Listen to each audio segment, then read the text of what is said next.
Getting back with an ex is risky business. And the reason that is because sometimes you are not necessarily in love with a person, but you are in love with the idea of having worked out with a person. And because you failed previously, now you are getting back based on the idea of what could have been. And you are actually in love with the memories of what you once shared. Now, I heard this from a very wise man, and I find this to be true.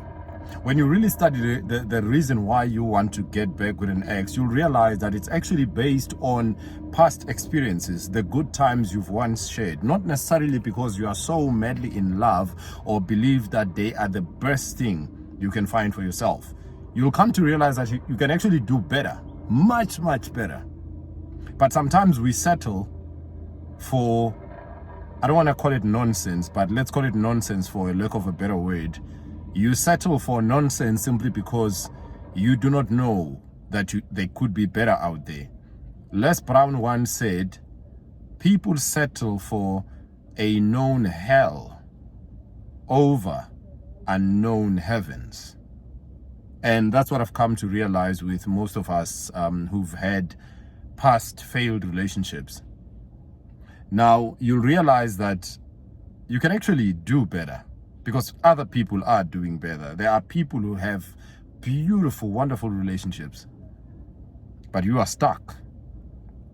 You are stuck in a loveless relationship. You are stuck in a sexless relationship. Why? Now, I'm not advocating for divorce. Marriage is not necessarily about your happiness, or a relationship is not necessarily to serve your purpose. You are getting in a relationship because you want to serve your partner, and your partner should be getting into a relationship because they want to serve you. So when you serve them and they serve you, both of us win. We don't have to be selfish about anything. Now, the reason why I say getting back with an ex is actually a risky business is that just because you are comfortable or have gotten used to toxicity, it does not make it normal. And it doesn't take away the fact that there are others who are in healthy relationships. Just because you are used to fighting all the time, just because you are used to carrying a relationship on your own, just because you are used to a loveless marriage, it does not mean that that's normal. It has become normal for you. But there is better out there. You can do better. You can find better. But the question is, are you willing to check or search for better? Or are you settling? Whatever you have experienced in the past that made your relationship fail, the reality is that it's either you and your partner have learned from your past mistakes and are willing to work at it. But most people get back simply because they tried and they failed the second time around. So if you have tried and you failed the second time around, do you then give up and settle for what comes next? Or do you keep searching for what you are looking for? Now, by searching, I don't mean getting into any and every relationship that comes your way. Sometimes being by yourself is actually better. Why? Because you learn to prioritize, because you learn not to settle. You take only what's best for you. You don't settle for anything that looks like what you want, but you actually wait or create what you want. But are you comfortable enough to do that? I've done that for almost 2 years, and trust me, it is not easy. But I would not risk my peace and my space for ungrateful people. I would not risk my peace and my space for something that looks like what I want, but it actually is not, because deep down in my heart, I know what is and I know what is not.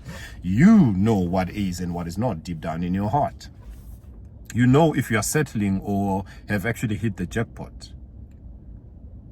Now, I am a published relationship author and coach, and I specialize in assisting people who are struggling to get over heartbreak, divorce, separation, and loneliness. I help people through biblical principles because that is what helped me. So I am on a mission to educate any and everyone I can about healthy ways to get over a breakup, to get over a failed relationship, and to deal with the stress of loneliness. Being alone is not necessarily loneliness. But when you are going through that emotion, it's very hard to confuse the two because it's a very thin line between being alone and loneliness. I've always said this: being alone should be pursued. Loneliness should be avoided at all cost. There's a link down below. Please visit our online store and consider liking the video, sharing the video, and subscribing to our channel. We share more content like this to empower you to deal with everyday relationship problems. Because if there is a problem, there has to be a solution for it. The law of cause and effect. It'll always balance out. There can never be a problem that doesn't have a solution. You might not have the solution, you might not know the solution, but someone else has the solution, someone else knows the solution. And in all honesty, when it comes to relationships, I have quite a lot of solutions for problems, even if I have to say so myself. Get a copy of our book, 35 and Married 15 Times. So you can find out how a 35-year-old could even be married 15 times. Now, if that does not qualify me with experience and expertise, I don't know what does.